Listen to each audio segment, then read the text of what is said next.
Hello दोस्तों, आज बात करेंगे हम संविधान निर्माण के बारे में।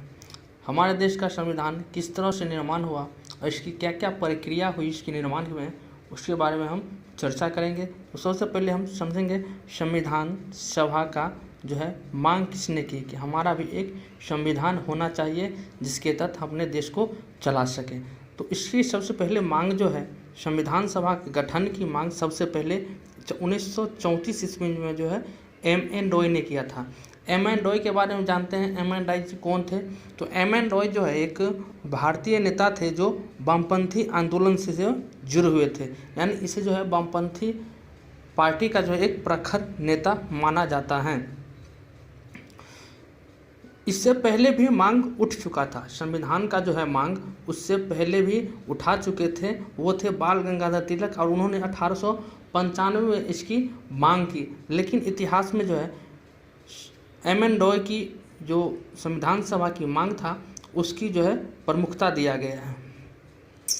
M.N. रॉय के अलावा भी संविधान निर्माण की मांग 1935 ईस्वी में आधिकारिक रूप से कांग्रेस ने पहली बार जो है संविधान सभा की मांग की। यानी M.N. रॉय के बाद जो है M.N. रॉय के मांग करने के बाद कि हमारा संविधान सभा अलग हो, संविधान सभा का गठन हो, उसके बाद जो है कांग्रेस ने भी अपनी मांग को जो है प्रमुखता से रखा और 1935 में जो है पहली बार आधिकारिक रूप से कांग्रेस ने जो है संविधान सभा की गठन की मांग की।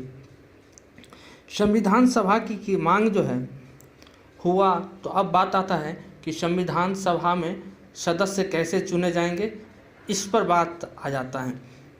तो 1938 में जो है पंडित जवाहरलाल नेहरू ने मांग किया कि हमारा जो संविधान सभा का गठन होगा या संविधान का सभा का जो है निर्माण होगा उसमें सदस्य कैसे आएंगे, यानी उसका सदस्य कैसे चुने जाएंगे संविधान सभा में।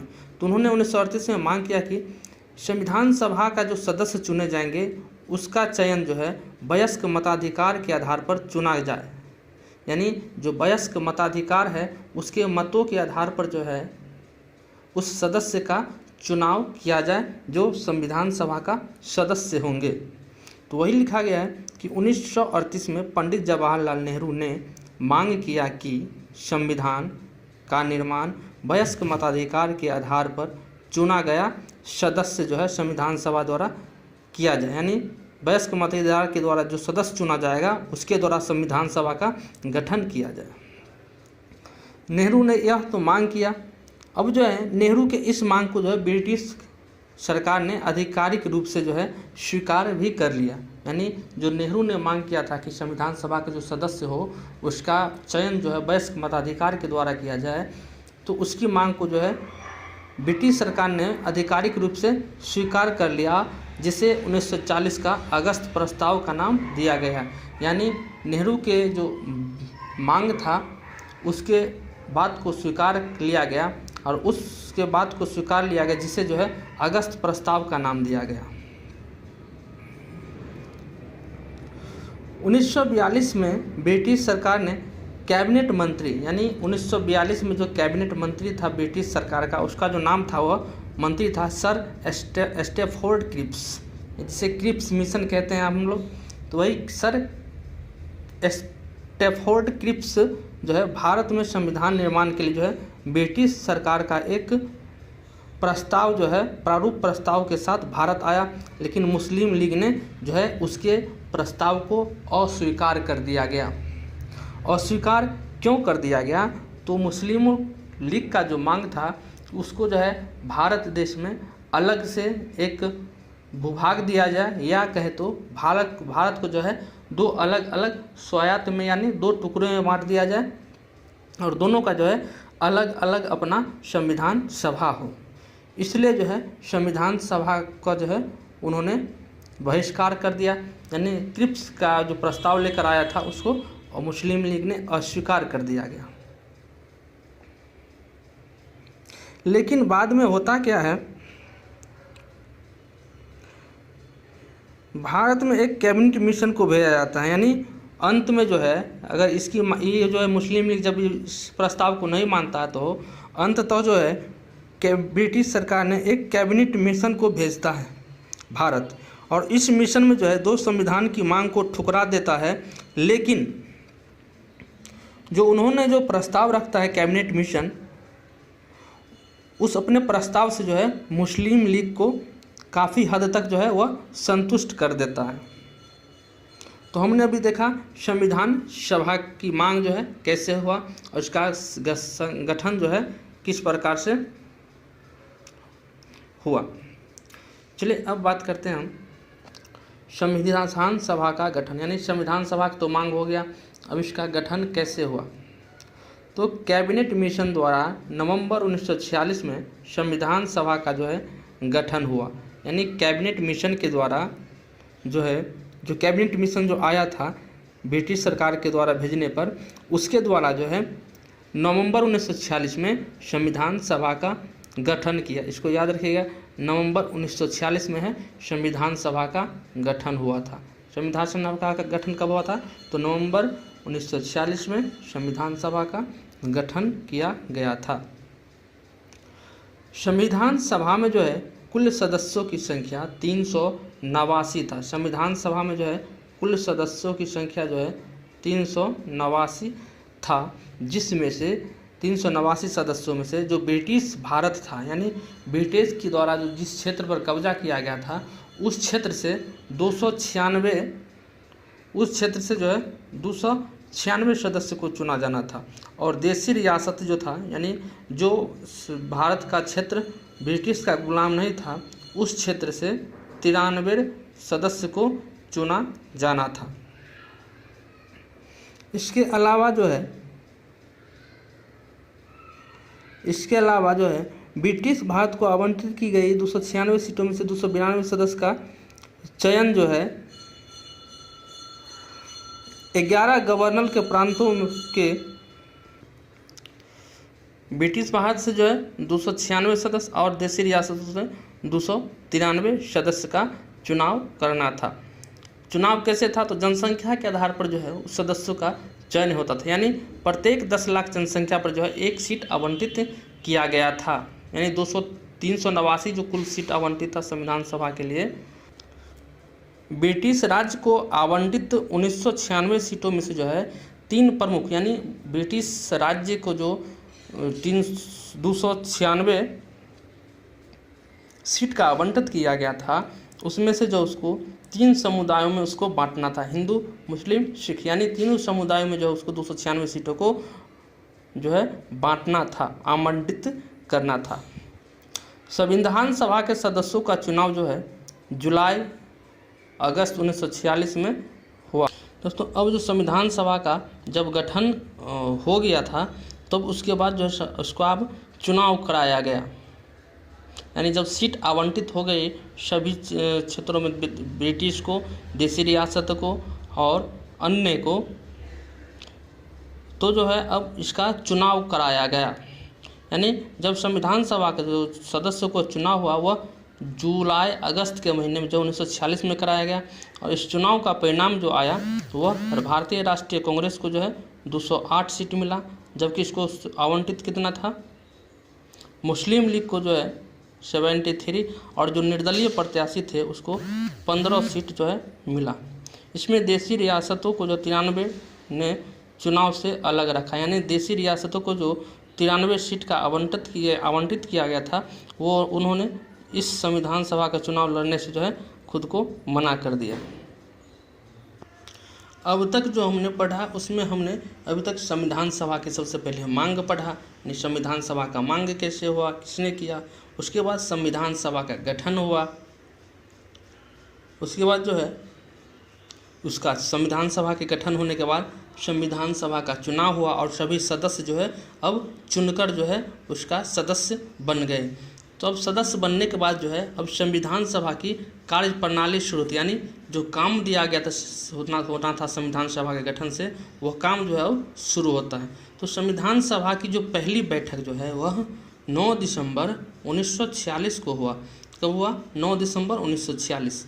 9 दिसंबर 1946 को जो है संविधान सभा का पहली बैठक हुआ। पहली बैठक याद रखिएगा, संविधान सभा की जो है पहली बैठक 1946 में हुआ था। कब? तो 9 दिसंबर 1946 को। इस बैठक में केवल 211 सदस्यों ने भाग लिया, जबकि संविधान सभा में जो है कुल कितने सदस्यों की संख्या थी? 389। 389 में जब चुनाव हुआ तो 93 सदस्यों ने, जो देशी रियासतों को आवंटित हुआ जो सदस्य था, उन्होंने भाग नहीं लिया। तो उसमें से सिर्फ 211 सदस्य ने भाग लिया। इस संविधान सभा की जो कार्यप्रणाली शुरू हुआ 9 दिसंबर को, उसकी पहली बैठक हुआ 1946 में। तो इसमें जो है मुस्लिम लीग ने बैठक का बहिष्कार किया और अलग से जो है पाकिस्तान की मांग पर बल दिया। इस बैठक में 211 सदस्य ने भाग लिया। बैठक में शामिल सभी सदस्यों ने सभा में सबसे वरिष्ठ जो सदस्य थे सच्चिदानंद सिन्हा को जो है अस्थाई जो है अध्यक्ष चुना गया। यानी अस्थाई का मतलब कुछ दिन के लिए जो है उसको अध्यक्ष चुना गया। उसके 3 दिन बाद 12 दिसंबर 1946 को जो है राजेंद्र प्रसाद को इसको जो है संविधान सभा का अस्थाई सदस्य बना लिया। यानी पूर्ण इसको जो है अस्थाई सदस्य बनाया गया राजेंद्र प्रसाद को। तो यहाँ पर 2 है, एक अस्थाई सदस्य चुना गया, अस्थाई किसको? तो सच्चिदानंद सिन्हा को, और दूसरा जो है अस्थाई सदस्य बनाया गया तो वो है राजेंद्र प्रसाद को। कब? तो 12 दिसंबर 1946 को। और सच्चिदानंद सिन्हा का जो पहली बैठक 9 दिसंबर 1946 को हुआ था, उसमें इसको अपना सदस्य जो है अस्थाई संविधान सभा का अध्यक्ष चुना गया था। अध्यक्ष के अलावा जो 2 अन्य सदस्य चुना गया था, उपाध्यक्ष जिसे कहते हैं, उसमें डॉक्टर एस.सी. मुखर्जी तथा वी.टी. कृष्णमचारी को जो है उपाध्यक्ष निर्वाचित किया गया था। तो इसको ध्यान में रखना है, क्योंकि ज़्यादातर विद्यार्थी बच्चा जो है वो संविधान सभा का अध्यक्ष का ध्यान रखते हैं, उपाध्यक्ष का नहीं। तो इसलिए डॉक्टर एच.सी. मुखर्जी कौन थे? एक डॉक्टर एच.सी. मुखर्जी और वी.टी. कृष्णमचारी जो है 2 उपाध्यक्ष संविधान सभा का हुआ। संविधान सभा की पहली बैठक के बाद जो है 13 दिसंबर को जो है एक उद्देश्य प्रस्ताव जो है उसको लाया गया। देखते हैं उद्देश्य प्रस्ताव क्या था। दोस्तों, उद्देश्य प्रस्ताव एक ऐसी संवैधानिक संरचना था जिसमें जो है भारत के नए संविधान निर्माण का एक झलक था। यानी हमारा संविधान किस प्रकार बनने वाला है उसका जो है एक झलक दिया गया था, जिसे हम उद्देश्य प्रस्ताव कहे थे। तो 13 दिसंबर को जो है यह उद्देश्य प्रस्ताव, याद रखने वाला चीज़ ध्यान रख लीजिएगा, 13 दिसंबर 1946 को पंडित जवाहरलाल नेहरू ने सभा में जो है उद्देश्य प्रस्ताव पेश किया। यानी जो सभा था 13 दिसंबर को बैठक 13 दिसंबर 1946 को, उसमें पंडित नेहरू ने जो है उद्देश्य प्रस्ताव को जो है पेश किया और सभी सदस्यों में जो है इसको दिखाया गया कि उद्देश्य प्रस्ताव जो है हमारे संविधान का निर्माण किस प्रकार करेगा। जो प्रस्ताव जो था उद्देश्य प्रस्ताव, उसको जो 13 दिसंबर 1946 को जो है जब पेश किया गया, तो इस प्रस्ताव को जो है 22 जनवरी 1947 को जो है सर्वसम्मति से इसको स्वीकार कर लिया गया। इस उद्देश्य प्रस्ताव को जो है संविधान की जो है प्रस्तावना कहा गया। यानी यह जो उद्देश्य इसके परिवर्तित रूप से जो है संविधान की प्रस्तावना बना। यानी उद्देश्य प्रस्ताव से ही संविधान की जो है प्रस्तावना बना। उद्देश्य प्रस्ताव में जो है क्या क्या प्रमुख बातें थी जो हमारे संविधान का जो है एक पटल दिखाता था, या कहे तो ढांचे का दर्शन कराता था, या कहे तो इसकी संविधान का निर्माण का जो एक झलक दिखाता था। इसमें क्या प्रमुख सी बातें थी तो उसको हम देखते हैं। इस उद्देश्य प्रस्ताव में जो प्रमुख बिंदु था वह था भारत जो है एक स्वतंत्र संप्रभु संपन्न गणराज्य है। यानी हमारा भारत जो होगा जिसमें संविधान की रचना होगी वह जो है स्वतंत्र और संप्रभु संपन्न गणराज्य होगा, तथा अपने भविष्य के प्रशासन को चलाने के लिए जो है एक संविधान के निर्माण की घोषणा की जाती है। इसके अलावा भारत देशी रियासतों तथा ब्रिटिश भारत का एक संघ होगा। यानी भारत जो है देशी रियासतों यानी जो स्वतंत्र राज्य था भारत में वह और जो ब्रिटिश राज था, ब्रिटिश जिस पर कब्जा किया था, उस सभी को मिलाकर जो है एक संघ होगा। संघ में सम्मिलित होने वाले ये सभी क्षेत्र जो था वह संविधान द्वारा निश्चित की गई सीमाओं अथवा केंद्रों के निहित शक्तियों के अतिरिक्त स्वायत्तशाही सीमाओं अथवा केंद्रों में निहित जो है स्वायत्तशाही इकाइयों के रूप में सरकार तथा प्रशासन के समस्त शक्तियों का उपयोग करेंगे। इसके अलावा जो था चौथा प्रमुख बिंदु उसमें था भारत संघ की संपूर्ण शक्ति जनता में निहित होगी। यानी जो भारत जो संघ होगा उसका संपूर्ण शक्ति जो है, संपूर्ण ताकत इस भारत के जनता में होगा।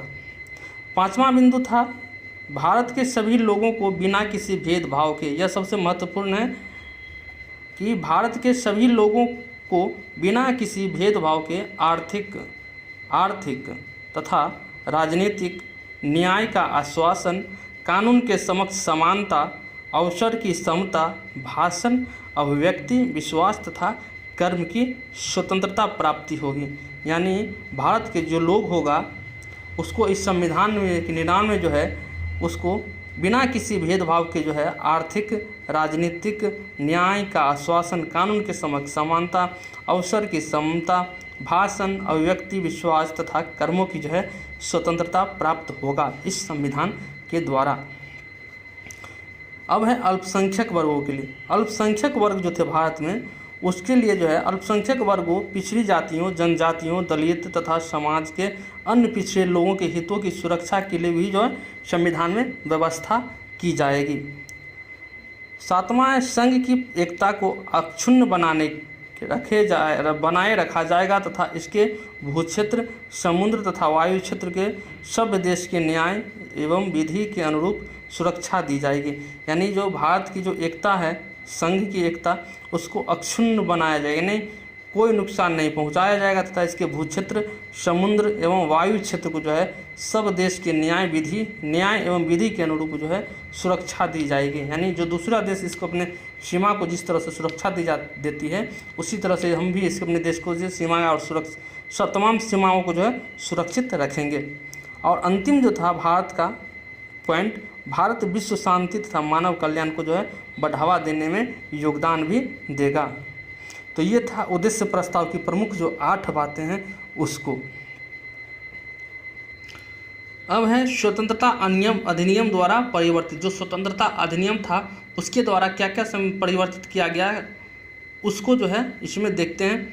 कहता है संविधान सभा से खुद को अलग रखने वाली देशी रियासत के प्रांतीय प्रतिनिधि जो था वो अब धीरे धीरे जो है इसमें शामिल होने लगा। यानी अब जो है जो उद्देश्य प्रस्ताव जब पारित हो गया तो उसमें जो है उसको सुनने के बाद जो है जब उसको अच्छा लगा कि हमारा संविधान का निर्माण अच्छी तरीके से हो रहा है, तब जो संविधान सभा में देशी रियासत के 93 सदस्यों ने जो भाग नहीं लिया था वह जो है अब धीरे धीरे अब संविधान सभा में जो है शामिल होने लगा। इसमें जो है 28 जनवरी 1947 को है 6 राज्यों के प्रतिनिधि जो है सभा के सदस्य बन चुके थे। उसके बाद जो है अब 3 जून 1947 को भारत के बंटवारे के लिए पेश की गई माउंटबेटन योजना को स्वीकार कर लिया। जो मुस्लिम लीग की जो मांग था कि अलग देश का, उसको जो है माउंटबेटन योजना द्वारा जो है स्वीकार कर लिया गया। कब? तो 3 जून 1947 को। जो है स्वतंत्रता अधिनियम जरा जो कुछ परिवर्तित कार्य हुए उस कार्यों में जो प्रमुख जो बातें हैं उसको हम देखते हैं। उसमें सबसे पहली प्रमुख बात जो है मई 1949 को जो है राष्ट्रमंडल में भारत की सदस्यता का सत्यापन किया गया। यानी जो राष्ट्रमंडल देश था राष्ट्रमंडल, उसमें जो है भारत मई 1949 में जो है शामिल हुआ, या कहें तो मई 1949 में राष्ट्रमंडल में भारत की सदस्यता का जो है सत्यापन किया गया। जो राष्ट्रमंडल का एक समूह है उसमें जो है इसकी सदस्यता का सत्यापन किया गया। उसके अलावा 22 जून 1947 को राष्ट्रीय ध्वज को अपनाया गया। यानी भारत का जो राष्ट्रीय ध्वज था तिरंगा उसको जो है इसी तारीख को जो है, किस तारीख को, तो 22 जुलाई 1947 को जो है आधिकारिक रूप से इसको राष्ट्रीय ध्वज स्वीकारा किया गया या अपनाया गया। 24 जनवरी 1950 को राष्ट्रगान और उसी तारीख को जो है राष्ट्रगीत को जो है अपनाया गया। कब, तो 24 जुलाई 1947 को, सॉरी, और 24 जुलाई 1950 को जो है राष्ट्रीय गान और 24 जुलाई 1950 को ही राष्ट्रीय गीत दोनों को जो है अपनाया गया था एक ही तिथि को। 24 जनवरी 1950 को जो है इसको जो है दोनों राष्ट्रीय गान और राष्ट्रीय गीत को अपनाया गया है। तो कब, इसको ध्यान रखिएगा, 22 जुलाई 1947 को राष्ट्रीय ध्वज को जो है अपनाया गया और 24 जुलाई 1950 को जो है राष्ट्रीय गान को अपनाया गया और 24 जनवरी 1900 जिस दिन हमारा राष्ट्रगान और राष्ट्रगीत अपनाया गया उसी दिन जो है डॉक्टर राजेंद्र प्रसाद को भारत का जो है राष्ट्रपति का जो है चुना गया। इसके अलावा संविधान निर्माण में से जो है कुछ जुड़ी महत्वपूर्ण तथ्यों को देख लेते हैं। संविधान निर्माण में जो है कुल 2 वर्ष 11 महीना 18 दिन का जो है समय लगा था। ये सभी जानते हैं कि संविधान निर्माण में जो है 2 वर्ष 11 महीना और 18 दिन का जो है समय लगा था, लेकिन इसके लिए जो है कुल 11 बैठक हुआ, यानी संविधान के निर्माण के लिए जो है 11 बैठक हुआ और 60 देशों के संविधानों का जो है अवलोकन किया गया, पढ़ा गया, जो इसमें अच्छा चीज़ लगे उसको जो अपने देश के संविधान में भी जो है लिखा गया। इसके प्रारूप पर जो है 114 दिन तक जो है विचार चलता रहा, यानी जब संविधान बन गया तो उसके जो है इसके प्रारूप पर जो है 114 दिन तक जो है विचार हुआ एवं 64 लाख रुपया जो हमारे संविधान बनाने में खर्चा हुआ। 24 जनवरी 1950 को संविधान सभा का जो है अंतिम बैठक हुआ था। तो आज का जो वीडियो इतना ही तक है। इसके बाद जो है हम अगली वीडियो में देखेंगे संविधान सभा की जो प्रमुख समितियां था, जैसे सबसे प्रमुख समिति उसमें आता है प्रारूप समिति, और इसी प्रकार से अन्य जो है 10-12 समितियां हैं उसको हम चर्चा करेंगे। अगर अच्छे लगे वीडियो तो लाइक और सब्सक्राइब जरूर कीजिए।